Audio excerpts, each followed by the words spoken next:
इस चैनल पर आपका स्वागत है एवं वेलकम है किरण देवी टीचिंग 2.6 चैनल पर आप सभी का बहुत बहुत स्वागत है एवं वेलकम है। चलो आज हम स्टार्ट करते हैं अध्याय 8। अध्याय 7 तक आपका हो चुका है, अध्याय 8 स्टार्ट हो रहा है। जो हिस्ट्री चल रही है, अभी ज्योग्राफी हो चुकी है, हिस्ट्री की थ्योरी वाइज एनसीईआरटी पढ़ाई जा रही है। जो एनसीईआरटी सबसे मोस्ट इम्पोर्टेंट है हर एग्ज़ाम के लिए एवं एमपी टेट सी टेट हर एग्ज़ाम में एनसीईआरटी सोशल साइंस से रिलेटेड पढ़ाई जा रही है इस चैनल पर। चलो स्टार्ट करते हैं टाइम ना गवाते हुए। चलो, खुशहाल गांव और समृद्ध शहर। खुशहाल गांव और समृद्ध शहर के बारे में पढ़ना है आज हमें। लोहार की दुकान पर प्रभाकर। हम स्टोरी वाइज पढ़ते हैं यहाँ पर, जितने भी जो भी पढ़ रहा है वो स्टोरी वाइज पढ़ेगा और मोस्ट इम्पोर्टेंट आपको पढ़ाया जाएगा हिस्ट्री की किताब से। जो पूरा मोस्ट है वो सब पढ़ाया जाएगा और हाईलाइटर करके रखा है तो आपको बहुत अच्छे से समझ आएगा। चलो अब साथ में स्टार्ट करते हैं स्टोरी वाइज पढ़ने के लिए। लोहार की दुकान पर प्रभाकर। प्रभाकर कहाँ है? ये रहा अपना प्रभाकर। और हमें पढ़ना है खुशहाल गांव एवं समृद्ध शहर के बारे में। और लोहार की दुकान पर प्रभाकर कौन? ये रहा हमारा प्रभाकर। प्रभाकर लोहारों के काम करते देख रहा था, लोहारों को काम करते देख रहा था। एक छोटी सी बेंच पर कुल्हाड़ी और हंसिए जैसे कुछ औजार बेचने के लिए रखे थे, तो दूसरी ओर भट्टी जल रही थी। औजार बनाने के लिए दो लोग लोहे की एक छड़ को गर्म कर रहे थे। उसे पीट भी रहे थे। प्रभाकर को ये सब बड़ा मज़ेदार लग रहा था। तो आगे चलो अब स्टार्ट करते हैं। लोहे के औजार और खेती। लोहे के औजार और खेती इस प्रकार से कैसे होती? लोहे का प्रयोग आज एक आम बात है। जो लोहे का प्रयोग है आज एक आम बात है लोहे के प्रयोग की। लोहे की चीज़ें हमारी रोज़मर्रा की ज़िंदगी का हिस्सा भी बन गई हैं कि लोहे की चीज़ें आज रोज़मर्रा की ज़िंदगी में हमारा हिस्सा बन चुकी हैं। इतना लोहे की इम्पोर्टेंट लोहे को दी जाती है आज। इस उपमहाद्वीप में लोहे का प्रयोग लगभग 3000 साल पहले शुरू हुआ था। इस उपमहाद्वीप में लोहे का प्रयोग कितने हजार पहले शुरू हुआ था? तो हमारा 3000 पहले शुरू हुआ था। महापाषाण कब्रों में लोहे के औजार और हथियार बड़ी संख्या में मिले थे। और हम ये अध्याय 4 में पढ़ चुके हैं। जिसने हमारे साथ ये पढ़ा है सभी अध्याय, और जिसने नहीं पढ़ा है वो जब अभी जाकर पढ़ सकते हो। पिछली क्लास देख लीजिए, फिर ये देख लीजिए तो आपको अच्छे से समझ आएगा, बेटर आएगा। तो पिछली चौथी क्लास में हम पढ़ चुके हैं कि जो कब्रें होती थी उनमें क्या क्या रखा जाता था। लोहे के औजार जो ये उनके संबंधित रखे जाते थे, इंसान है या पुरुष है या स्त्री है उसी के हिसाब से चीज़ें रखी जाती थी। लोहे के औजार हर कुछ रखा जाता था। ये अध्याय 4 में हम पढ़ चुके हैं। चलो आगे पढ़ते हैं।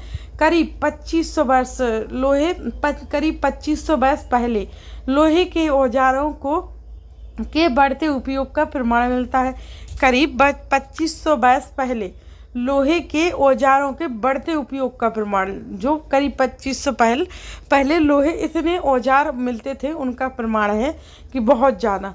और इनमें जंगलों को साफ करने के लिए कुल्हाड़ियाँ, जुताई के लिए हल एवं फल शामिल हैं। हल जैसे कि कुल्हाड़ी, देखो कुल्हाड़ी भी है, ये है जुताई के लिए हल है, ठीक है। और इस प्रकार की कुल्हाड़ी भी है ऊपर। और क्या है? फाल भी है। ये है फाल ऊपर। ये है फल। ये है फल, ये है कुल्हाड़ी और ऊपर है क्या? जुताई के लिए 3 चीज़ें हैं। इसमें क्या दी गई? कुल्हाड़ी, जुताई के लिए हल, फल। तो फल हो गया ऊपर। इनमें से कोई भी समझ लो, आपको जो समझ आ रहा हो, पर फल तो ये है, ठीक है। और कुल्हाड़ी इसको ये रही होगी शायद, कुल्हाड़ी तो यही होगी ना ऊपर। तो वो देखो, ये थोड़ी ना कुल्हाड़ी होती है, पता नहीं इसको क्या मानते हैं, फल मानते हैं यहाँ पर। देखो अपने हिसाब से देख लो क्या कब क्या माना जाता है, क्योंकि अपना अपना रहता है हिसाब किसको क्या मानते हैं। लेकिन मिलते क्या थे? साफ करने के लिए पहले कुल्हाड़ियाँ, जुताई के लिए हल और फाल, इस प्रकार से मिलते थे। जो हमने अध्याय 5 में लोहे के फाल के इस्तेमाल को कृषि उत्पादन में पढ़ भी लिया कि जो लोहे का फल था ना उसको कृषि उत्पादन में कैसे लाया जाता था, उसको पढ़ भी लिया। चलो आगे पढ़ते हैं। कृषि उत्पादन को बढ़ाने के लिए उठाए गए अन्य कदम क्या थे? तो अन्य कदम थे समृद्ध गांवों के बिना राजाओं तथा उनके राज्यों का बने रहना मुश्किल था, एवं जिस तरह कृषि के विकास में नए औजार तथा रोपाई महत्वपूर्ण कदम थे। उसी तरह सिंचाई भी काफ़ी उपयोगी साबित हुई। जिस प्रकार से औजार काफ़ी महत्व देते थे, उसी प्रकार से सिंचाई भी काफ़ी महत्व की थी। सिंचाई करना, सिंचाई इस समय सिंचाई के लिए क्या उपयोग होती थी? नहरें, कुएं, तालाब, कृत्रिम जलाशय, ये सब उपयोग में लाई जाती थी। आगे पढ़े हम कि खाल इसमें है लोगों द्वारा परिश्रम किया गया। किस प्रकार से, कैसा? इसमें देखो लोगों द्वारा क्या क्या परिश्रम। राजा को सेना, महल, किले बनवाने के लिए धन चाहिए था। वे किसानों से कर लेते थे एवं लोगों द्वारा परिश्रम किया गया। यह सिंचाई से भी संभव था। जो भरा हुआ है, मैंने हाईलाइट किया है, जो कम है वो पूरा किया हुआ है। इसमें नए औजार और रोपाई महल महत्वपूर्ण थे एवं अच्छी उपज होने लगी थी। स्वराज्य भी बढ़ा, कृषि उत्पादन भी बढ़ा। इस प्रकार से एवं गांव खुशहाल एवं समृद्ध हो गए। गांव में कौन रहते थे? तो गांव में हमारे इस उपमहाद्वीप के दक्षिणी तथा उत्तरी हिस्सों के अधिकांश गांवों में कम से कम 3 तरह के लोग रहते थे। कौन? तमिल क्षेत्र में बड़े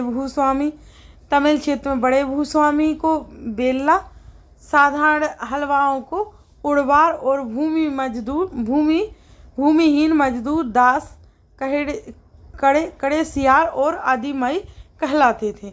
देश के उत्तरी हिस्से में गांव का प्रधान व्यक्ति ग्राम भोजक कहलाता था। अक्सर एक ही परिवार के लोग इस पद पर कई पीढ़ियों तक बने रहते थे। आगे यानी कि यह पद अनुवांशिक था, यानी वंशिक, यानी वंश की वंशवाही उसी वंश में बन जाते थे सभी। ग्राम भोजक के पद पर आमतौर पर गांव का सबसे बड़ा भूस्वामी होता था।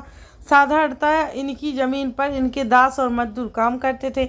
इसके अतिरिक्त प्रभावशाली होने के कारण प्रहार राजा भी कर वसूलने का काम इन्हें ही सौंप देते थे और न्यायाधीश का और कभी कभी पुलिस का भी काम करते थे ये। ठीक है, आगे है ग्राम भोजकों के अलावा अन्य स्वतंत्र कृषक भी होते थे, जिन्हें गृहपति भी कहते थे। जिन्हें गृहपति भी कहते थे। दोस्तों देखो, चैप्टर बोरिंग वाइज भले हो सका, थोड़ा दिमाग में लाना पड़ेगा, क्योंकि सभी तो मोस्ट जो अच्छा होता है, जिसमें सबको खुशी मिले आता है, वही पढ़ा के चले जाते हैं। पर थ्योरी वाइज पूरी बुक्स पढ़नी होगी तो थोड़ा देखो होगा बोरिंग टाइप का, तो उसको आपको पढ़ना पड़ेगा, ध्यान देना पड़ेगा। क्योंकि देखो अच्छा तो हर कोई पढ़ लेगा, और सभी पढ़ने के लिए थोड़ा दिमाग लगाना ही पड़ेगा। इसलिए दिमाग लगाइए और पढ़िए, क्योंकि एग्जाम निकालना है हमें, है ना। इनमें से ज़्यादातर छोटे किसान भी होते थे। इसके अतिरिक्त कुछ ऐसे स्त्री पुरुष थे जिनके पास अपनी ज़मीन नहीं होती थी। इनमें दास कर्मकार आते थे, जिन्हें दूसरों की ज़मीन पर काम करके अपनी जीविका को चलानी पड़ती थी। एवं अधिकांश गाँवों में लोहार, कुम्हार, बढ़ई, बुनकर जैसे कुछ शिल्पकार भी होते थे। एवं प्राचीनतम तमिल रचनाएं, तो प्राचीनतम तमिल रचनाएं की प्राचीनतम रचनाओं के संगम साहित्य भी होते थे। इनकी रचना करीब 2300 साल पहले गई। इन्हें संगम इसलिए कहा जाता था क्योंकि मदुरै के कवियों के सम्मेलनों में इनका संकलन किया जाता था। एवं गांव में रहने वालों के जिन तमिल नामों का उल्लेख किया गया है, वे संगम साहित्य में पाए जाते हैं। आगे क्या कहती हैं कहानियाँ, यात्रा, विवरण, मूर्तिकला एवं चलो आगे पुरातत्व। ठीक है, हमने जातकों के बारे में सुना होगा। जातकों के बारे में ये वो कहानियाँ हैं जो आम लोगों में प्रचलित थीं। बौद्ध भिक्षुओं ने इनका संकलन किया। यहाँ एक जातक कथा दी गई है, जिनमें यह बताया गया है कि एक निर्धन किस तरह धीरे धीरे धनी बन जाता है। तो ये तो बताया गया कहानी के बारे में कि एक निर्धन की चतुराई। तो ये कहानी पढ़ने में फ़ायदा है, कहानी थोड़ी ना इतनी ज़्यादा आती है एग्जाम में, और कहानी आएगी तो उसमें थोड़ा जो मोस्ट इम्पोर्टेंट चैप्टर का वो धनी रहता है, उसका नाम रहता है, तो आप वैसे भी समझ जाओगे, और नहीं समझोगे तो कमेंट करके बताइएगा। तो इसकी कहानियाँ भी करा देंगे बाद में आगे चैप्टर में इकट्ठी सारी। प्राचीन नगरों के जीवन के बारे में हमें कुछ अन्य स्रोतों से भी पता चल सकता है, जैसे शहरों, गांवों, फिर जंगलों के जीवन से जुड़ी घटनाओं को मूर्तिकार कलात्मक ढंग से उकेरते थे। इन मूर्तियों को ऐसी इमारतों की रेलिंग, खम्भों तथा प्रवेश द्वारों पर सजाया जाता था जहां लोग आते थे। देखो ये रही इस प्रकार से सांची की मूर्ति कला। यहाँ पर सांची की मूर्ति कला की गई है। जैसे मध्य प्रदेश में स्थित सांची के स्तूप की मूर्ति कला का नमूना है ए। ऐसे इस प्रकार से सांची की मूर्ति कला का ये नमूना है। कहाँ? मध्य प्रदेश के सांची में स्थित है ये कला। तो आप देख सकते हो इसको अच्छे से, ठीक है। चलो आगे बढ़ते हैं। दिल्ली में मिला बलय कूप। कौन? दिल्ली में मिला क्या? बलय कूप। हड़प्पा की जल निकास व्यवस्था से ये कैसे भिन्न है कि हम अध्याय 5 में पढ़ चुके हैं इसके बारे में वर्णित अनेक शहर महाजनपदों की राजधानी थे, जैसा कि हमने अध्याय क्लास 5 में पढ़ चुके हैं। इनमें से कुछ शहर परकोटों से घिरे होते थे, जैसा कि ऊपर के चित्र में देख रहे हैं हम कि अनेक शहरों में बलयकूप मिले हैं। ये बलयकूप घुसलखानों, नाली या कूड़ेदान के लिए प्रयुक्त होते थे एवं बलयकूपों लोगों घरों में होते थे। बलयकूप वो है जैसे नाली है, नाली के अगल बगल जो नाला निकले हैं अच्छे गहराए अंदर तो उनको बोलते हैं। महलों बाजारों या आम घरों के अवशेष बहुत कम मिले हैं। संभवतः लकड़ी, पट्टी व कच्ची ईंटों या छप्पर से बने होने के कारण ये ज़्यादा समय तक टिक ना पाए हों। भविष्य में पुरातत्वविद इनकी खोज कर रहे हैं। देखो इस प्रकार से चित्र मिले हैं पहले के। प्राचीन शहरों के बारे में वहाँ गए नाविकों तथा यात्रियों के विवरणों द्वारा पता चलता है कि ऐसा ही एक विस्तृत विवरण किसी अज्ञात यूनानी नाविक का है। देखो इस प्रकार से बीच बीच में कहानी दी गई है। तो कहानी आप कमेंट करके बताइएगा कि आपको पढ़ना है, तो आपको बाद में किसी क्लास ले ली जाएगी, उसमें पढ़ा दी जाएगी। एवं इस प्रकार से यूनानी नाविक के बारे में पढ़ते हैं हम। जो पत्तनों पर वह गया उन सभी के बारे में उसने लिखा है कि अब उसके द्वारा दिए गए बैडन को पढ़ो। जो यूनानी आए थे ना नाविक लोग, उनके बारे में पढ़ना। आहत सिक्के सामान्यतः आयताकार और कभी कभी वर्गाकार या गोल होते थे और या तो धातु की चादर को काटकर या धातु के चपटे गोलिकाओं से बनाए जाते थे। आगे है कि तुमने देखा है कि किस तरह से सिक्कों के आधार पर संपत्ति का मूल्यांकन किया जाता है। पुरातत्ववेदों को इस युग के हजारों सिक्के मिले थे। सबसे पुराना आहत सिक्के थे जो करीब 500 साल चले। इनका चित्र नीचे दिया गया है, अभी बता रहे हैं हम आहत सिक्कों का, ठीक है। चांदी या तांबे के सिक्कों पर विभिन्न आकृतियों को आहत कर बनाए जाने के कारण इन्हें आहत सिक्का कहा जाता था, क्योंकि इन्हें चांदी या तांबे के सिक्कों पर विभिन्न आकृतियों को आहत कर बनाए गए के कारण इन्हें आहत सिक्कों के नाम से जाना जाता। जो सबसे पुराना था कौन सा? आहत सिक्का। ये पेपर में आ सकता सबसे पुराना कौन सा सिक्का था? आहत सिक्का था जो 500 साल पुराना था। ये रहे आहत सिक्के की देखो डिजाइन है। देखो इस प्रकार से चित्र कर बनाए जाते थे आहत सिक्के। अच्छे से देख लीजिए जिससे समझ आपको आ जाए। इस प्रकार से आहत सिक्के बनाए जाते थे एवं विनिमय के अन्य साधन। तो विनिमय के अन्य साधन हम जानते ही, आना जाना, इधर से उधर स्थानांतरण करने के बारे में। नगर अनेक गतिविधियों के केंद्र, जैसे अक्सर कई कारणों के से महत्वपूर्ण हो जाते थे नगर। कैसे? जैसे उदाहरण के लिए मथुरा में बहुत कुछ है। देखो चलो अब पढ़ते हैं हम मथुरा के बारे में। यह 2500 साल से भी ज़्यादा समय से एक महत्वपूर्ण नगर रहा है। कौन? मथुरा। क्योंकि यह यातायात और व्यापार के दो मुख्य रास्तों पर स्थित था। इनमें से एक रास्ता उत्तर पश्चिम से पूर्व की ओर और दूसरा उत्तर से दक्षिण की ओर जाने वाला था। शहर के चारों ओर किलेबंदी थी। इसमें अनेक मंदिर थे। आसपास के किसान तथा पशुपालक शहर में रहने वालों के लिए भोजन जुटाते थे। मथुरा बेहतरीन मूर्तियां बनाने का केंद्र भी था। एवं लगभग 200 साल पहले मथुरा कुषाणों की दूसरी राजधानी बनी। लगभग 200 साल पहले मथुरा कुषाणों की दूसरी राजधानी बनी और फिर मथुरा एक धार्मिक केंद्र भी रहा। यहाँ बौद्ध विहार और जैन मंदिर हैं। यह कृष्ण भक्ति का एक महत्वपूर्ण केंद्र भी था। यहाँ बौद्ध विहार और जैन मंदिर भी है। यह कृष्ण भक्ति का एक महत्वपूर्ण केंद्र भी था। मथुरा में प्रस्तर खंडों तथा मूर्तियों पर अनेक अनेक अनेक अनेक अभिलेख भी मिले हैं। आमतौर पर ये संक्षिप्त अभिलेख हैं जो स्त्रियों तथा पुरुषों द्वारा मठों या मंदिरों को दिए जाने वाले दान या उल्लेख थे। फिर हाँ, शहर के राजा रानी, अधिकारी, व्यापारी तथा शिल्पकार इस प्रकार के दान करते थे। उदाहरण के लिए मथुरा के अभिलेख सुनारों, लोहारों, बुनकरों, टोकरी बनाने वालों तथा माला बनाने वालों, इत्र बनाने वालों के लिए उल्लेख मिलते हैं। आगे चलते हैं। अब हम शिल्प तथा शिल्पकार के बारे में पढ़ते हैं। अब हम पुरास्थलों से शिल्पों के नमूने मिले हैं। इनमें मिट्टी के बहुत ही पतले और सुंदर बर्तन मिले हैं जिन्हें उत्तरी काले चमकीले पात्र कहा जाता है।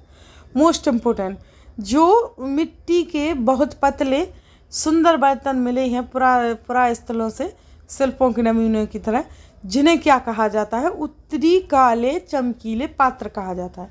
उत्तरी काले चमकीले पात्र कहा जाता है क्योंकि ये ज़्यादातर उपमहाद्वीप के उत्तरी भाग में मिले हैं। इसलिए ध्यान रहे कि अन्य दूसरे शिल्पों के अवशेष नहीं बचे होंगे, क्योंकि कहाँ बचे होंगे, कुछ भी तो मिला, जितना मिला वही मिला जो पड़ा रहा है। अब जैसे कि विभिन्न ग्रंथों से हमें पता चलता है कि कपड़ों का उत्पादन बहुत महत्वपूर्ण था।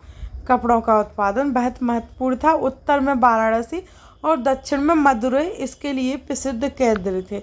जी पेपर में बहुत बार आता है कि उत्तर में और कौन था और दक्षिण में कौन प्रसिद्ध था।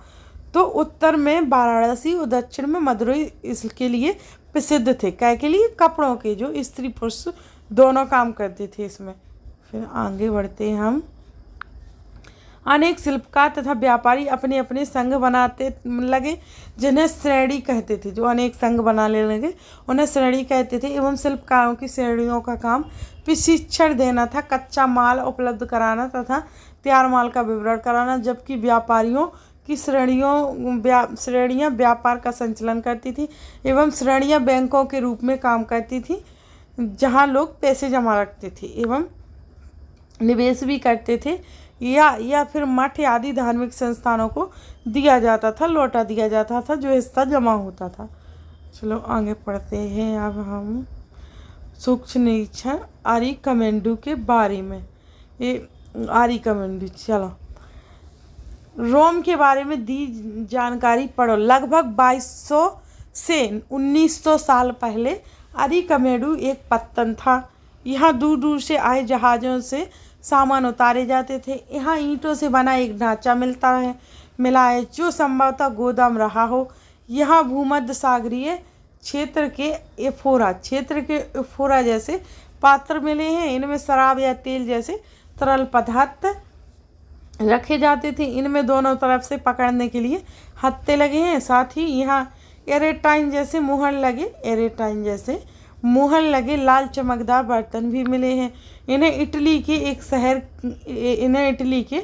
शहर के नाम पर एरेटाइन पात्र के नाम से जाना जाता है। इसे मुहर लगे सांचे पर गीली चिकनी मिट्टी को दबाकर बनाया जाता था। कुछ ऐसे बर्तन भी मिले हैं जिनका डिजाइन तो रोम का था किंतु ये यहीं बनाए जाते थे। यहाँ रोमन लेप, शीशे के बर्तन तथा रत्न भी मिले हैं। तो देखो इस प्रकार की पात्र मिले हैं, देखो जिन्हें गीली चिकनी मिट्टी से दबाकर बनाया जाता था। ठीक है, फिर है आगे पढ़ते हैं हम। यूरोप के यूरोप के सबसे पुराने शहरों में से एक शहर है। इसका विकास लगभग तभी हुआ जब गंगा के मैदान के शहर बस रहे थे। रोम एक बहुत बड़े साम्राज्य की राजधानी था। यह यूरोप की उत्तरी अफ्रीका तथा पश्चिमी अफ्रीका तक फैला साम्राज्य था। इसके सबसे महत्वपूर्ण शासकों में से एक कौन था? आगस्टस ने करीब 2000 साल पहले शासन किया था। उसने कहा था कि रोम ईंटों का शहर था जिसे मैंने संगमरमर का बनवाया। आगस्टस और उसके बाद के शासकों ने कई मंदिर तथा महल भी बनवाए। अगस्टस ने बड़े बड़े रंग महल बनवाए, बहुत कुछ किया और विभिन्न प्रकार के कार्यक्रम देख सकते थे उसमें इस प्रकार के बनाए हुए। और उन्होंने स्नानगार भी बनवाए जहाँ स्त्रियों तथा पुरुषों के लिए अलग अलग समय निर्धारित थे, जहाँ लोग एक दूसरे से मिलते थे और आराम करते थे। बड़े बड़े जलवायु सेतु के जरिए शहर के स्नानगारों, फव्वारों, गुसलखानों के लिए पानी भी लाया जाता था। चलो आगे पढ़ते हैं। क्या उपयोगी शब्द इसमें क्या क्या थे? तो उपयोगी शब्द थे हमारा लोहा, गांव, सिंचाई, संगम, नगर, वलयकूप, पत्तन, श्रेणी। ठीक है, फिर अब हम खाली स्थानों को मैंने पहले से भर रखा है, तो हम देखते हैं तमिल में बड़े भूस्वामी को क्या कहते थे? तमिल में बड़े भूस्वामी को बेल्ला कहते थे। एवं ग्राम भोजकों की जमीन पर प्रहा दास और द्वारा खेती की जाती थी। किसके द्वारा खेती की जाती थी? दास और मजदूरों द्वारा। ग्राम भोजकों की जमीन पर प्रहा दास और मजदूरों द्वारा खेती की जाती थी। तमिल में हलवाई को उड़बार कहते थे। अधिकांश गृहपति स्वतंत्र व छोटे भूस्वामी होते थे। चलो आगे मुख्य इम्पोर्टेंट तिथियां भी दी गई हैं। जैसे उपमहाद्वीप में लोहे के प्रयोग की शुरुआत करीब 3000 साल पहले हुई। लोहे के प्रयोग में बढ़ोतरी नगर आहत सिक्के करीब 2500 साल पहले। संगम साहित्य की रचना की शुरुआत करीब 2300 साल पहले हुई। अरिकमेडु का पत्तन करीब 2200 से तथा 1900 साल पहले था। ये सब पढ़ चुके हो आप, पहले मैंने पढ़ाई दिया इन सभी को। चलो अब स्टार्ट करते हैं। विकल्प जो मोस्ट इम्पोर्टेंट है, वलयकूप का उपयोग कहाँ कैसे हुआ? चलो वलयकूप का उपयोग नहाने के लिए नहीं हुआ, वलयकूप का उपयोग कपड़े धोने के लिए नहीं, सिंचाई के लिए नहीं। वलयकूप मैंने बताया था जल निकास के लिए किया जाता था। जल है ना, नाली नवले जहाँ से जल निकालने के लिए, नाली के जैसे कहीं नहीं नाली वाली नहर बनी रहती, वो निकालने के लिए आगे निकाल दिया जाता है पानी, उसे वलयकूप कहा जाता था पहले। आहत सिक्के कैसे बने होते थे? तो आहत सिक्के ज़्यादातर चांदी से बने होते थे। आहत सिक्के ज़्यादातर चांदी से बने होते थे। मथुरा महत्वपूर्ण किसके लिए प्रसिद्ध है? तो मथुरा महत्वपूर्ण गांव के लिए नहीं, पत्तन के लिए नहीं, जंगल क्षेत्र के लिए नहीं, धार्मिक क्षेत्र के लिए मथुरा महत्वपूर्ण स्थल है। एवं श्रेणी किसके लिए प्रसिद्ध है? श्रेणी है हमारी शासकों के लिए नहीं, किसकों के लिए नहीं, पशुपालकों के लिए, पशुपालकों या का संघ होता था नहीं। श्रेणी शिल्पकारों के लिए प्रसिद्ध थी। किन के लिए श्रेणी थी प्रसिद्ध? शिल्पकारों के लिए। तो हमारी आज की क्लास होती है यहीं पर समाप्त। आगे की कहानी स्टार्ट होगी एवं उसके साथ क्वेश्चन आंसर भी रहते हैं उस चैप्टर में, तो करवा देते हैं, नहीं तो आगे आपको कराए जाएंगे। 6 to 8 की संपूर्ण NCERT पढ़ाई जा रही है, तो आप सभी आकर इसमें भाग जरूर लें, क्योंकि आपके लिए बहुत इंपॉर्टेंट है NCERT। जिसका सोशल साइंस है एवं जिसको टीचिंग एग्जाम देना है, जो भी देना है, थ्योरी वाइज पढ़ाई जा रही, तो आप सभी के लिए बहुत इंपॉर्टेंट है। तो आप NCERT को जरूर यहाँ पर वीडियो वॉच कीजिए। एवं दोस्तों पहले तो मैं बोलती नहीं हूँ, लास्ट में बोल रही हूँ, और पहले भी कभी कभार किसी वीडियो बोल देती हूँ, तो आप लाइक सब्सक्राइब कर सकते हो। एक सब्सक्राइब, एक लाइक ही तो करना है, और क्या शेयर कर दो एक, बस इतना सा तो आप कर ही सकते हो। आपके लिए इतना थ्योरी वाइज जो मोस्ट इम्पोर्टेंट पढ़ा रही हूँ, तो आपको क्योंकि आपको बुक्स में पूरा पढ़ना पड़ता है, तो आपको यहाँ लाइट कर करके और जो जानकारी नहीं भी उसको समझा भी देती हूँ आपको अच्छे से, तो आप इतना तो कर ही सकते हो। चलो थैंक यू आप सभी के लिए, जितना भी सपोर्ट किया मुझे उसके लिए आप सभी को थैंक यू।